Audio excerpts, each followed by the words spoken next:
கல்லூரி பல்கலைக்கழக மாணவர்களுக்கு வகுப்பு நடத்துகிறேன். என்ன வகுப்புன்னா, சிந்துவெளி எழுத்து படிப்பது எப்படி, இதுவரை ஏன் அது படிக்கப்படாமல் இருந்தது, நான் எப்படி படித்தேன், அதில் நிறைய மாணவர்கள் பயன்பெற்றார், நிறைய பேர் பங்கேற்றார். சிந்துவெளி எழுத்து நம் சொந்த மொழி எழுத்து, அதான் தலைப்பு. அதையே நிரூபிக்க போராட வேண்டியிருக்கு. வேறு யாரும் சொந்தம் கொண்டாட முடியாது. சிந்திச்ச மொழி எழுத்துக்கள் எங்களுடையதுன்னு மற்ற மொழிக்காரர்கள் நிறைய பேர் ஜாப்பனீஸ்காரங்க கொண்டாடி இருக்காங்க, அவங்களுதுன்னு சொல்றாங்க. ஆமா.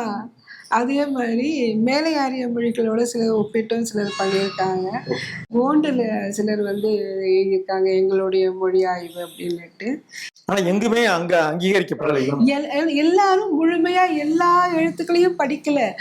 நாங்க படித்து விட்டோம் என்று சொல்பவர்கள் எல்லாம் ஒரு 20% ஒரு 50% படித்திருக்கிறோம் என்று சொல்றாங்க. எந்த எழுத்துக்கும் குறிப்பிட்ட ஒரு ஒலிப்பை எல்லா சொற்களிலும் படிக்கவில்லை.